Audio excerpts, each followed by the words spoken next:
Hello. So this is my first video with my new filming setup. I just want to do a little demo, just a taster of things that I've done on my modified mini SNES. Yes, that is a mini SNES. I've got it plugged into a very small monitor, small 4x3 monitor. So let's power it up. So I've used the Hakchi mod. There's plenty of information out on the internet on how to use it, so I'm not going to do yet another video on how to install Hakchi. There are some very good ones. There's one channel in particular, a channel called Kyland K, and I'll put a link to that in the description. The guy there knows everything you can possibly know about the mini SNES and modifying it, and he's done guides to pretty much everything. So if you haven't done this yet, or you're interested in doing it, then I'd advise to zoom over to Kyland K's channel. So this is my UI. Now at the moment it looks very similar to the standard UI, because it is. Yeah, one thing you'll notice is that the music is different. Now one of the modifications you can do with Hakchi is to choose your own background music for the menus. So here's the list of standard built-in games.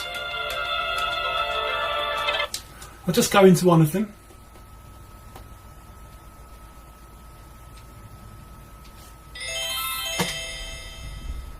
Bit of Contra.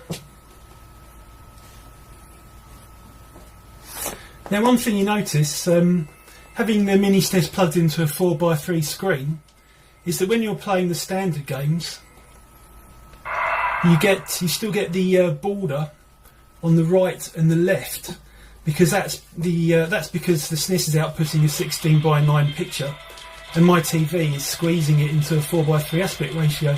Now unfortunately my little screen doesn't have the option to stretch to compensate for the borders, so when I'm playing the standard original built-in games, at the moment I haven't worked out a way to do that with the built-in games.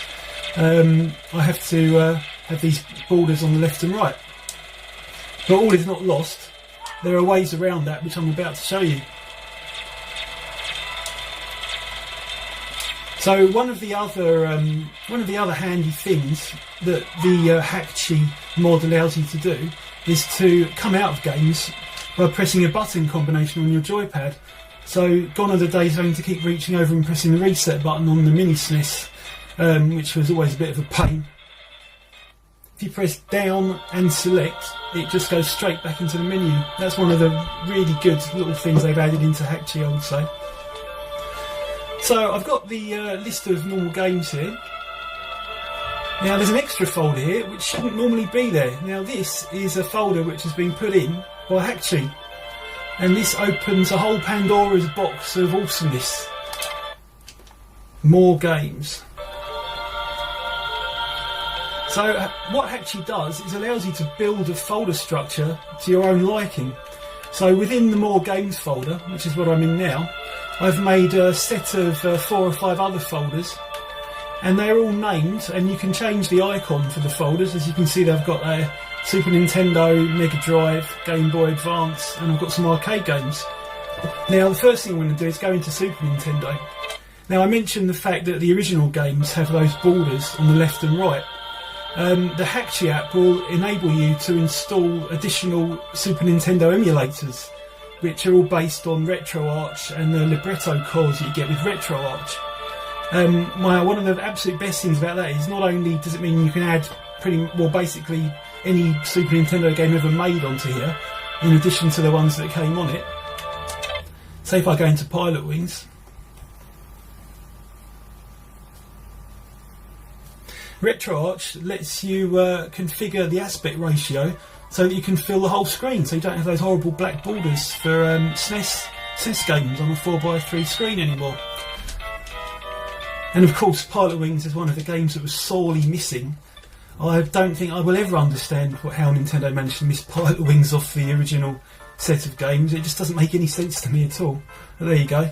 So this was definitely one of the first games I shoved back on.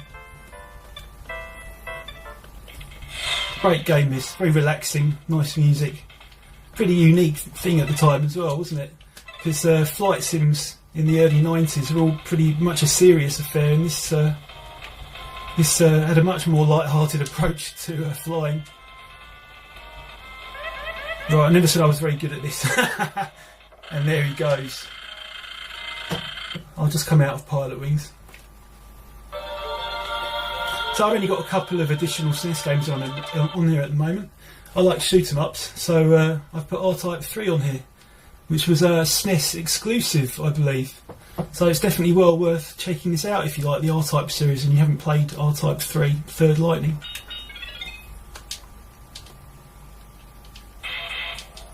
And again, this is playing nice, nice full screen, 4:3 aspect ratio.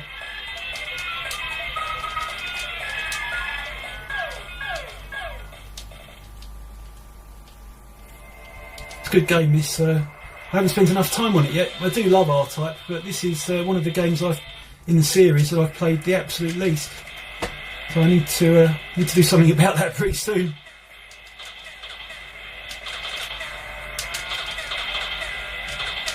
So that's R-Type 3.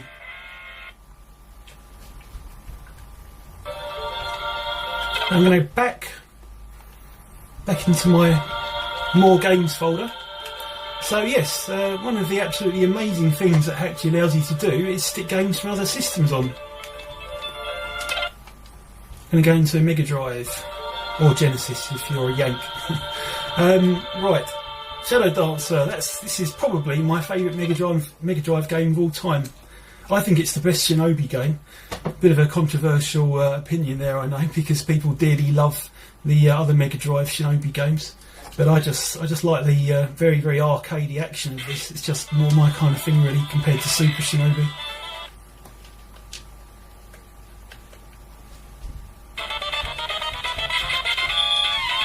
So we have perfectly emulated Mega Drive games on the Mini SNES.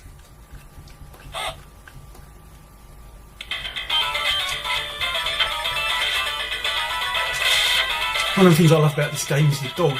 Such a clever idea. You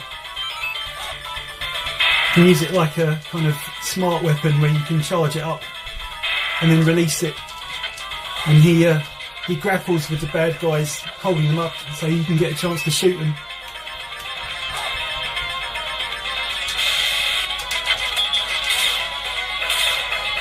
That's Shadow Dancer.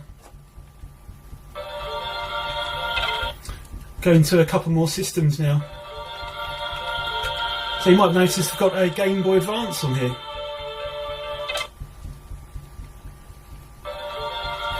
This is a little run and gunner called Alien Hominid.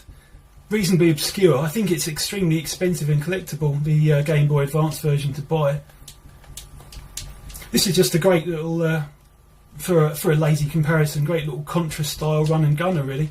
But one of the things that sets it apart is the fantastic kind of hand-drawn cartoon animation style graphics. This did it about 15 years before Cuphead, but no one ever talks about this one. I don't know if they did at the time. I wasn't aware of it when it came out. Admittedly, the animation style isn't quite as striking as that of Cuphead, but it is all hand-drawn, and when you think about it, there's probably an equal or similar amount of work to get all this hand-drawn animation working on the Game Boy Advance. Also came out on PS2, and now you can play it online on the Newgrounds Flash game website.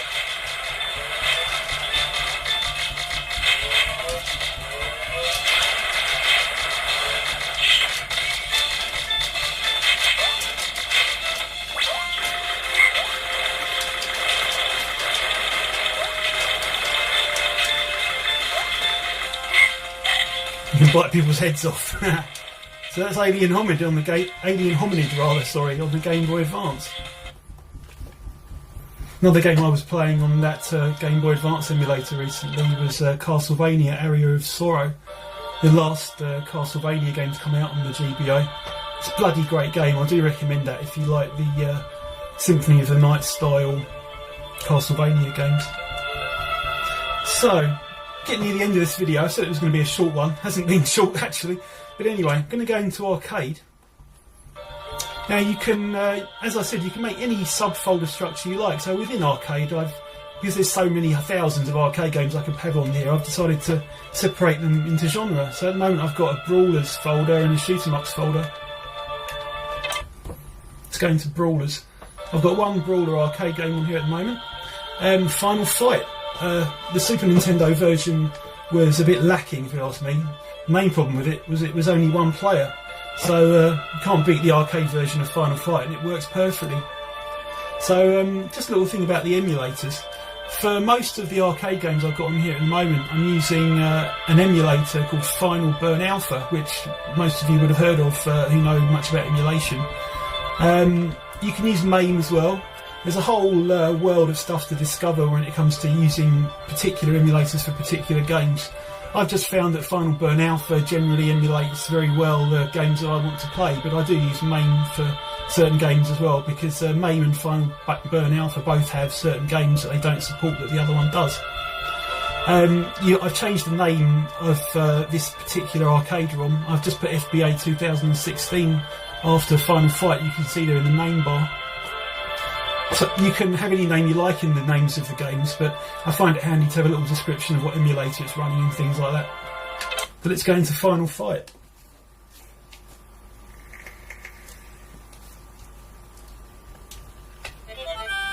Press select to pump the credits in. Choose a character.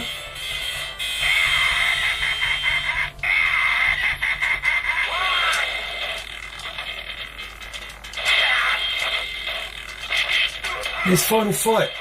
Great beat 'em up. Really can't beat the sound effects and the kind of thumping kind of action in this game. Really can't think of another beat 'em up that's better. There's lots of good beat 'em ups, but I can't think of one that's better than this one. And this was one of the first, wasn't it? After Double Dragon, of course.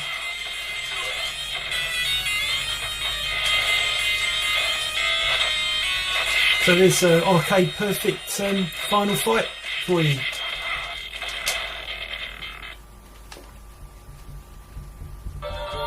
Now I'll just demonstrate a couple of other things before I go. I'm going to go into arcade shoot 'em ups.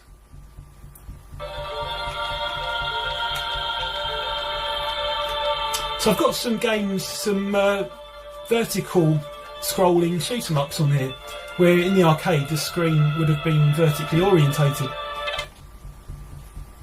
This one here is Truxton 2. Great toe plan shoot 'em up, one of my favourite ones. Haven't finished it yet. It's damn hard, as all toe plan shooters are. I don't cheat. I don't use save states. I use the infinite continues, obviously. I suppose that's cheating in a way, but that's as far as I go. And this one's got restart points, so yeah, without using save state, it's even with infinite continues, it's very, very possible to not be able to finish it for a long, long time. So I've configured the display settings for RetroArch to show the game as it should be in a vertical orientation. You can individually configure games. So I've configured Truxton 2, this one, to display like this.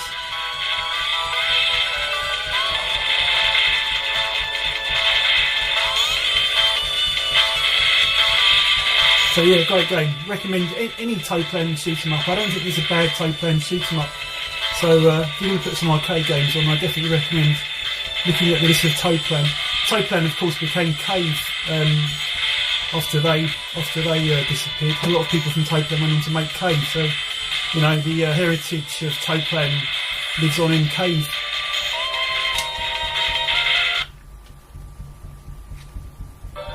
I'll go to one more game. So here I have Raiden 2, another great vertical shoot 'em up. Now this one, I haven't configured the RetroArch display settings. So even though this is another vertically orientated game, it's stretching the image across the whole screen.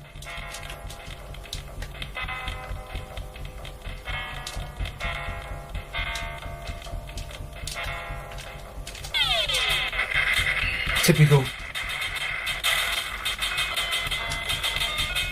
And this is Raiden 2.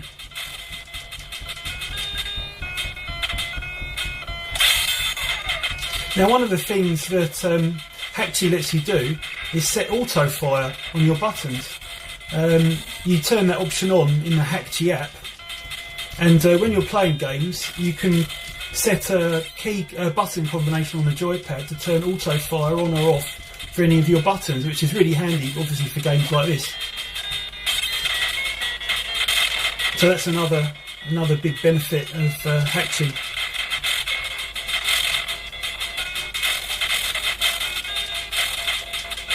So there's Raiden 2. So yeah, I'll just wrap up now. As I said, I'm not going to, on this particular video, I haven't given you much tips on how to use Hakchi, but I will put plenty of links in the description, and come over to these Mini SNES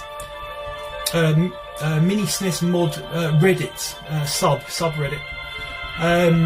Mini SNES mods, I think it's called. I've been using that quite a lot recently. Everyone on there is great. I'll put a link to that as well. If you need to know anything about getting any of this stuff to work, just go over to that subreddit, and people there are very friendly, and you'll almost always get an answer. Just read through the FAQ there at the top of the forum first, and a lot of your questions will be answered in there already. So yeah, thanks for watching. I'll do a video a bit more about this screen I'm using at the moment, and I will do some more videos about the Mini SNES as and when I'm inspired. So thanks for watching. See you again later.